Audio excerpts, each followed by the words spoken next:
Welcome to Get a Load of This. This is your host, Elizabeth Scholes, and today we are joined by John Carney of Harness, a grading and utility contractor in Middle Tennessee. As a foreman, John is responsible for keeping his crew on track, safe, and as happy as possible. John, and really the whole Harness team, have done an amazing job of helping employees create work-life balance, and we're excited to share some of the ways they have incorporated strategies into their day-to-day life and how that translates to happy employees that really want to stick around. John, I'm excited to talk with you today. I'd love if you could give just a quick intro about, who you are and what you do in the construction industry as we get started here. Absolutely. Hey, yes. Good to be with you, Elizabeth. My name is John Carney. I'm a foreman at Harness. We're a heavy civil contractor, do a lot of underground and also building pads and utilities just right here in Nashville on the Rock. We love it. How long have you been in the construction industry, John? About 15 years. So you've been in it for a while. You've seen it at a couple of different points in time in your life, I'm assuming. What for you, we're talking about that work-life balance today.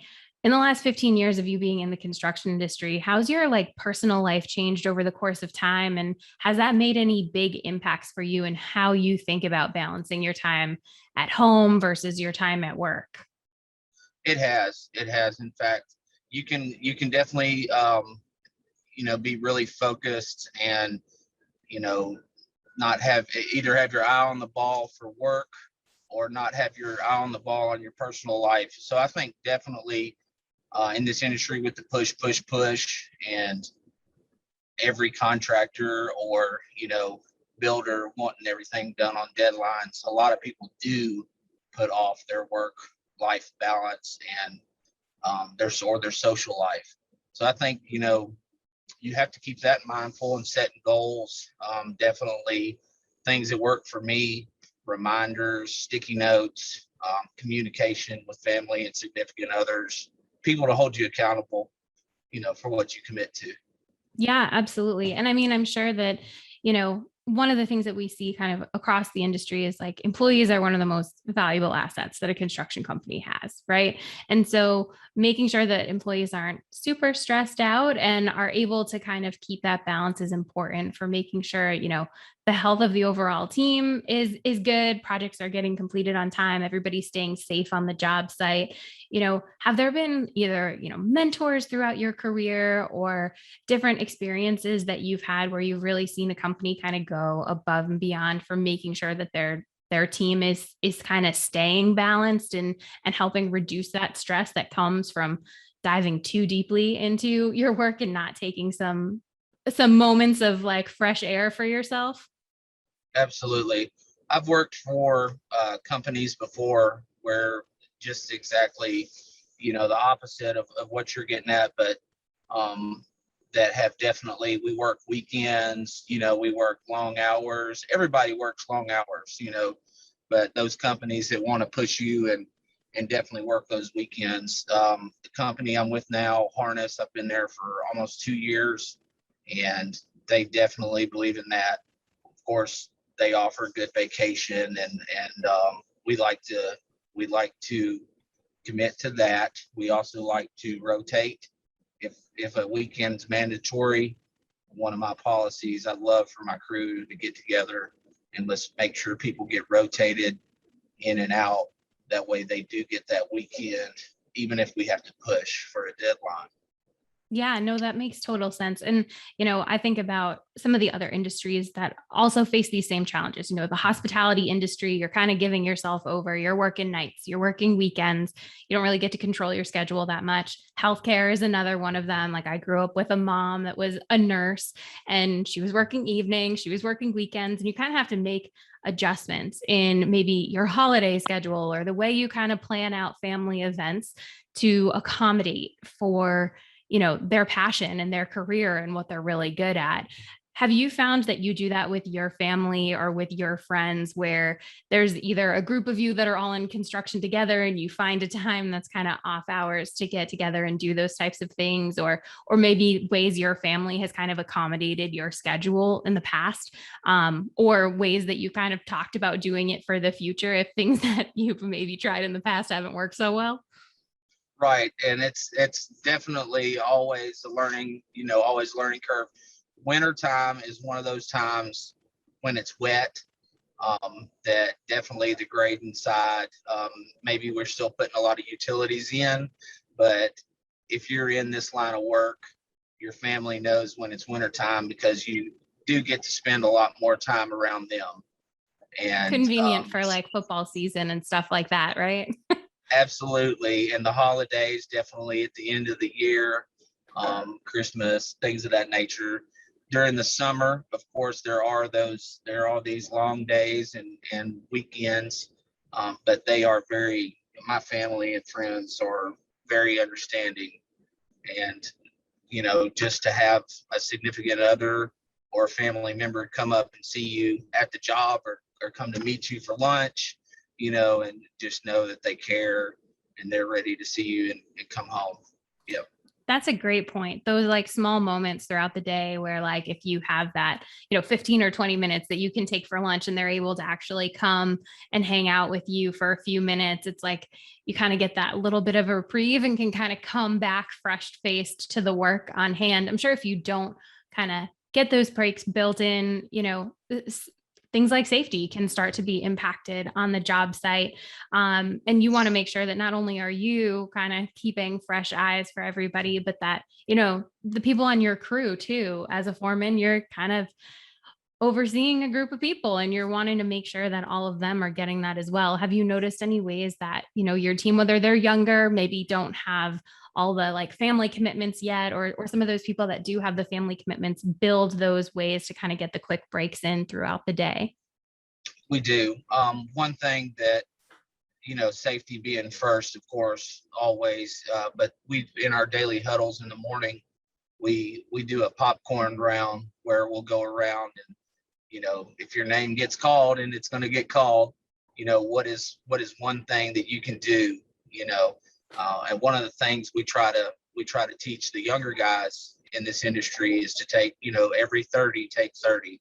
So every 30 minutes, take 30 seconds to look around and know your surroundings. And you'd be very, very surprised to see what goes on, but just to be aware of your surroundings so we can all go home at the end of the day.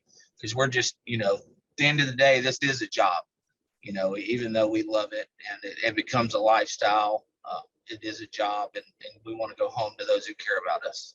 Yeah, absolutely. No, that makes total sense. And I love that idea of taking those 30 seconds. Like it doesn't have to be, a huge chunk of time, but just taking those few minutes, few seconds to be aware at random points throughout the day is going to make a huge difference. One of the other things that I have found having worked in this industry for a little while now myself is that a lot of the businesses are actually family run businesses. And so you're putting a lot of time in, you're putting a lot of passion in, but you've kind of got a family behind the scenes that's, making everything happen there from the business perspective. How do you think that translates? Not every industry has that kind of family run business mentality. Do you think that that puts, an additional emphasis for people on either making sure that there's, family outings or events where the family's able to come in and see the work that you're doing or meet the people you're working with, more so than you might get in some other industries? Absolutely. Harness is, it is family. There's a lot of family here and family run. We enjoy monthly breakfast meetings on Mondays, where we're not on the job. We're all at the shop in the office or in the shop and doing some continuing education. We have breakfast there. This year we're sponsoring a rodeo, where families can come and we'll have a machine there, crawl all over the dozer. Oh my Get to look gosh. get to look at GPS, some of the new GPS guided equipment. And so families can get a look and hopefully start a spark, in a young one's eyes when they get to sit up on a big D6 Oh, yeah. No, I mean, honestly, one of the things I hear both from my colleagues and from people completely outside of the construction industry is like, I can't get my kids away from the construction like toys. That's like what they gravitate towards. There's always that kind of, and it doesn't matter. Like it's guys, it's girls. Everybody kind of like loves understanding how that works and kind of playing around with it. So getting that spark early on and including families in that, I think that's one of the ways that the construction industry has continued to like find new talent coming up is, that love for it gets kind of ingrained in a family and passed down from generation to generation. So it's awesome that Harness is supporting that and that that's something that, is making an impact both for the employees that are kind of getting the benefits of it now, but that next generation as well. Speaking of the next generation, obviously, it's always nice to have new fresh faces coming into the business. I know it's right now, especially, it's hard to find, good quality people that are interested in putting in the time and the energy and the effort. For somebody that's thinking about getting into the construction industry that might be listening to this podcast, like, do you have any advice for them about, what the pros are of being in this industry, what the rewards are, and maybe even a little bit of how to build some of those things that you've spent 15 years building into your personal life of how to keep that balance, and just any advice you have to give for that next generation, I'm sure would be really appreciated. Absolutely. First, we have spoke on safety, but to definitely be focused, to definitely listen, to those that have been there, that have made those mistakes. Know that we're all imperfect, and we are going to make a mistake or two at times. I'm guilty just as much as the next one. To not get down on yourself and beat yourself up over it. That iron sharpens iron, and that as long as you can stay around and hang around with the right crowd and find a mentor in the business and brush up on your skills and stay dedicated.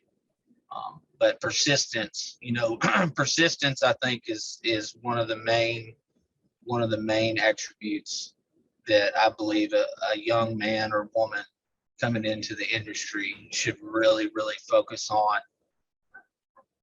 I think that's great sage advice. I'm sure that there are plenty of people out there right now that are kind of looking for that mentor. That's one of the things we're kind of doing with this podcast is getting some great leaders in the space, getting their thoughts out there for people that are interested in joining the construction industry or maybe in it now and looking to level up.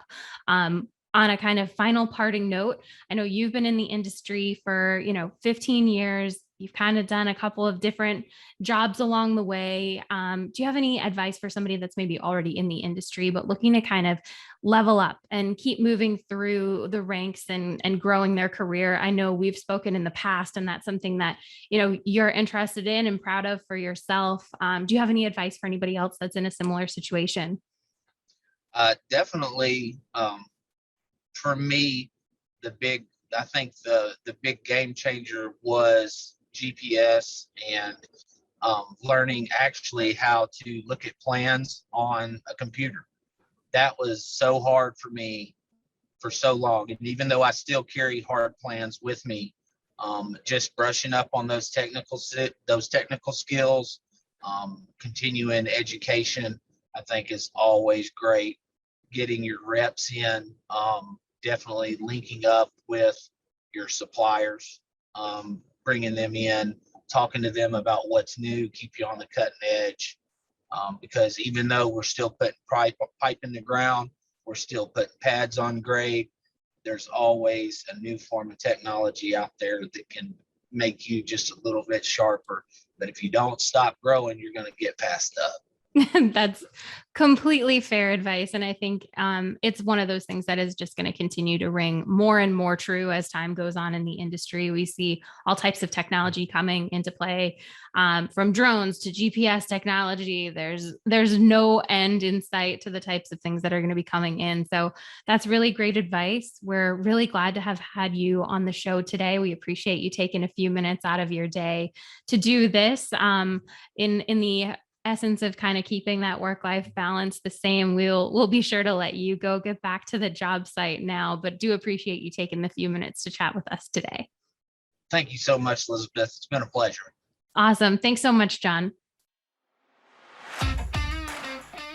Really glad to be able to connect with John about the great tactics he and his entire team at Harness are taking to try to make sure that employees can balance their home and work life, keep safety top of mind, and still make a little bit of time for fun. With so many family-owned and operated businesses in the construction industry, there's plenty of ways to naturally build activities that allow employees and their families to feel like they're part of the team. With all the challenges the industry is facing with labor shortages, tactics like these are what can be the differentiating factor when it comes to hiring the right talent. The best thing you can do today is start to think about the ways that you can incorporate some of the tactics that Harness is doing, or some that are your own unique brand, into your own day-to-day life on the job. These could be the things that help you land your next great hire. If you found this episode helpful, please be sure to subscribe to get notified of new episodes, and be sure to leave us a review. We'll be releasing a brand new episode next week, so be sure to tune in. For now, it's your host Elizabeth, signing off until next week.